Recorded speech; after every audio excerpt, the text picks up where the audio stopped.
Hello friends, എല്ലാ football പ്രേമികൾക്കും CK ടോക്സിന്റെ മറ്റൊരു football ടോക്കിലേക്ക് ഒരിക്കൽ കൂടി സ്വാഗതം. നിലവിലിപ്പോൾ കഴിഞ്ഞ ദിവസത്തെ പഞ്ചാബിനെതിരായുള്ള മത്സരത്തിന് ശേഷം കേരള ബ്ലാസ്റ്റേഴ്സ് FC സൂപ്പർ താരങ്ങളുടെ എല്ലാവരുടെയും തന്നെ റേറ്റിംഗുകൾ പുറത്തേക്ക് വന്നിട്ടുണ്ട്. കൂടാതെ കേരള ബ്ലാസ്റ്റേഴ്സ് FC എന്ന ക്ലബിൽ വലിയൊരു ഇമ്പാക്ട് എടുത്തുണ്ടാക്കിയിട്ടുണ്ടായിരുന്ന ഒരു താരമായിരുന്നു ബ്ലാസ്റ്റേഴ്സിന്റെ ഗാന സ്ട്രൈക്കറായ ക്വാമി പെപ്ര. ഈ ഒരു താരത്തെക്കുറിച്ച് നമ്മൾ ഈ ഒരു വീഡിയോയിലൂടെ പറയുന്നുണ്ട്. അപ്പോൾ വിശദമായ വീഡിയോയിലോട്ട് കടക്കുന്നതിന് മുമ്പായി നിങ്ങൾ ഇതുവരെ ഈ ചാനൽ സബ്സ്ക്രൈബ് ചെയ്തിട്ടില്ല എങ്കിൽ ഇതുപോലുള്ള കൂടുതൽ ബ്ലാസ്റ്റേഴ്സ് അപ്ഡേറ്റുകൾക്ക് വേണ്ടി ഈ ചാനൽ ഒന്ന് സബ്സ്ക്രൈബ് ചെയ്തു വെക്കാൻ ശ്രമിക്കുക. നമുക്കറിയാം, എല്ലാ കേരള ബ്ലാസ്റ്റേഴ്സ് FCയുടെയും മത്സരങ്ങൾക്ക് ശേഷം ആ മത്സരത്തിൽ കളിച്ച താരങ്ങളുടെ എല്ലാവരുടെയും തന്നെ റേറ്റിംഗ് പുറത്തേക്ക് വരാറുണ്ട്. ഇത്തരത്തിലുള്ള റേറ്റിംഗ് ആണ് ഇന്നലത്തെ മത്സരത്തിന് ശേഷം ഇപ്പോൾ പുറത്തേക്ക് വന്നിട്ടുള്ളത്. ആദ്യം തന്നെ കീപ്പറായ സച്ചിൻ സുരേഷിന്റെ റേറ്റിംഗ് നോക്കുകയാണെങ്കിൽ 5-ൽ 4.1 റേറ്റിംഗ് ആണ് കാണിക്കുന്നത്. ഇനി പ്രതിരോധ നിരയിലേക്ക് വരികയാണെങ്കിൽ പ്രീതം കോട്ടാലിൻ്റെത് 5-ൽ 3.7 ആണ്. ഹോർമിപ്പാമിൻ്റെത് 3.7. മിലോസ് ട്രിൻസിജിൻ്റെതാകട്ടെ, മിലോസ് ആണെങ്കിൽ ഒരു ഗോളും ഈ ഒരു മത്സരത്തിൽ നേടിയിട്ടുണ്ടായിരുന്നു. താരത്തിന്റെ റേറ്റിംഗ് ആയി കണക്കാക്കിയിട്ടുള്ളത് 4.1 റേറ്റിംഗ് ആണ്.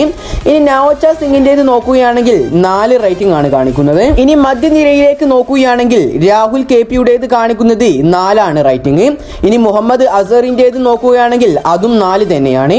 ഇനി ജീക്സൺ സിംഗിൻ്റെതാകട്ടെ 5-ൽ 3.9 റേറ്റിംഗ് ആണ് കാണിക്കുന്നത്. ഇനി ബ്ലാസ്റ്റേഴ്സിന്റെ ജാപ്പനീസ് സൈനിങ് ആയ ഡൈസുകെ സക്കായുടേത് 4.1 റേറ്റിംഗ് ആണ് കാണിക്കുന്നത്. ഇനി മുന്നേറ്റ നിരയിലേക്ക് നോക്കുകയാണെങ്കിൽ ഈ അടുത്ത് കേരള ബ്ലാസ്റ്റേഴ്സ് FC അഡ്രിയാൻ ലൂണക്ക് പകരക്കാരനായി കൊണ്ട് ടീമിലേക്ക് എത്തിച്ചിട്ടുണ്ടായിരുന്ന ഫെഡോ സെർണിച്ചിൻ്റെത് 5-ൽ 4 റേറ്റിംഗ് ആണ് കാണിക്കുന്നത്. ഇനി ബ്ലാസ്റ്റേഴ്സിന്റെ ഗ്രീക്ക് സ്ട്രൈക്കറായ ദിമിത്രിയോസിൻ്റെത് 5-ൽ 4 തന്നെയാണ്. ഇനി സബ്സ്റ്റിറ്റ്യൂഷൻ ആയി വന്നിട്ടുണ്ടായിരുന്ന താരങ്ങളുടേതൊന്ന് നമുക്ക് നോക്കാം. ആദ്യം തന്നെ ഫ്രെഡി ലാമമാവ, താരത്തിൻ്റെത് 3.2 റേറ്റിംഗ് ആണ് കാണിക്കുന്നത്. ഇനി ഡാനിഷ് ഫാറൂഖിൻ്റെയും 3.6 റേറ്റിംഗ് ആണ്. ജസ്റ്റിൻ ഇമാനുവലിൻ്റെത് നോക്കുകയാണെങ്കിൽ താരത്തിൻ്റെയും 3.6 ആണ്. ഇനി ഇഷാൻ പണ്ഡിതയുടെയും നോക്കുകയാണെങ്കിൽ താരത്തിൻ്റെയും 3.6 ആണ്. അവസാനം നിഹാൽ സുധീഷ് ആണ്. നിഹാൽ സുധീഷിന്റെ ഭാഗത്തു നിന്ന് നമുക്ക് ഇന്നലെ ഒരുപാട് നല്ല രീതിയിലുള്ള ക്രോസുകളൊക്കെ കാണാൻ സാധിച്ചിട്ടുണ്ടായിരുന്നു. താരത്തിന്റെ റേറ്റിംഗ് ആയി കണക്കാക്കിയിട്ടുള്ളത് 3.6 തന്നെയാണ്. ഏതായാലും ഈ താരങ്ങൾക്കൊക്കെ കിട്ടിയ റേറ്റിംഗിനെ കുറിച്ചുള്ള നിങ്ങളുടെ അഭിപ്രായങ്ങൾ നിങ്ങൾ താഴെ കമന്റായി രേഖപ്പെടുത്തുക. കൂടാതെ നിങ്ങൾക്ക് അനുയോജ്യമായി തോന്നുന്ന റേറ്റിംഗ് നിങ്ങൾ കമന്റായി രേഖപ്പെടുത്താൻ മറക്കാതിരിക്കുക. ഇനി നമുക്ക് കേരള ബ്ലാസ്റ്റേഴ്സ് FC ഗാനയിൽ നിന്നും ടീമിലേക്ക് എത്തിച്ചിട്ടുണ്ടായിരുന്ന ക്വാമി പെപ്രയുടെ കാര്യത്തിലേക്ക് ഒന്ന് കടക്കാം.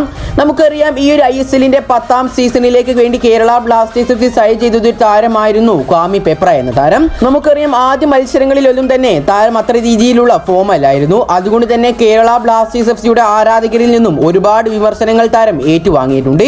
പക്ഷേ അവസാനമൊക്കെ ആയപ്പോൾ പെപ്രയെ പോലെ അത്ര മികച്ച പ്രകടനം കാഴ്ചവെക്കുന്ന ഒരു താരവും ബ്ലാസ്റ്റേഴ്സിനില്ലായിരുന്നു. നമുക്കറിയാം, ക്യാപ്റ്റൻ അഡ്രിയാൻ ലൂണ കേരള ബ്ലാസ്റ്റേഴ്സിൽ നിന്നും പരിക്ക് ബാധിച്ച് പുറത്തു പോയപ്പോഴും കേരള ബ്ലാസ്റ്റേഴ്സ് FC വിജയിച്ചിട്ടുണ്ടായിരുന്നു. ലൂണ പോയതിനു ശേഷം എല്ലാവരും വിജയിക്കില്ല എന്നൊക്കെ പറഞ്ഞിട്ടുണ്ടായിരുന്നെങ്കിലും ബ്ലാസ്റ്റേഴ്സ് ലൂണയ്ക്ക് ശേഷമുള്ള എല്ലാ മത്സരങ്ങളും വിജയിച്ചായിരുന്നു വന്നിട്ടുണ്ടായിരുന്നത്. പക്ഷേ ക്വാമി പെപ്ര പരിക്ക് ബാധിച്ചുകൊണ്ട് പുറത്തേക്ക് പോയതോടുകൂടി കേരള ബ്ലാസ്റ്റേഴ്സ് FC ഒരു മത്സരങ്ങൾ പോലും ഇതുവരെ ആയിട്ടും വിജയിച്ചിട്ടില്ല. തോൽവി തന്നെയായിരുന്നു കേരള ബ്ലാസ്റ്റേഴ്സിന്റെ മുന്നിലുണ്ടായിരുന്നത്. നമ്മൾ കണ്ടിട്ടുള്ള കാര്യമാണ്, ക്വാമി പെപ്ര എന്ന താരം എതിർ പോസ്റ്റിലെ ഡിഫൻഡേഴ്സിൽ ഉണ്ടാക്കുന്ന ഒരുപാട് പ്രഷറുകൾ അവരെ തന്നെ തളർത്തുന്നുണ്ടായിരുന്നു. അതുമൂലം തന്നെ ക്വാമി പെപ്ര ഒരുപാട് ഗോളുകളും സ്കോർ ചെയ്തിട്ടുണ്ട്. ഏതായാലും ഇന്നലത്തെ മത്സരത്തിൽ എല്ലാവരും തന്നെ ഏതൊരു കേരള ബ്ലാസ്റ്റേഴ്സ് FCയുടെ ആരാധകനും ചിന്തിച്ചിട്ടുണ്ടാവും, മുന്നേറ്റ നിരയിൽ ദിമിത്രിയോസ് ഡാമൻഡക്കോസിനോടൊപ്പം ഗാന സ്ട്രൈക്കറായ ക്വാമി പെപ്രയും ഉണ്ടായിരുന്നു എങ്കിൽ. ഏതായാലും ഇന്നലത്തെ മത്സരത്തിലും കൂടാതെ ക്വാമി പെപ്ര ഇല്ലാത്ത എല്ലാ ബ്ലാസ്റ്റേഴ്സിന്റെ മത്സരത്തിൽ നമുക്ക് പെപ്രയുടെ ഒരു അഭാവം കാണാൻ സാധിച്ചിട്ടുണ്ടായിരുന്നു.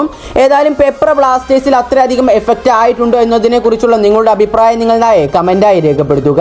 ഈ ഒരു വീഡിയോ ഇവിടെ വെച്ച് അവസാനിപ്പിക്കുന്നു.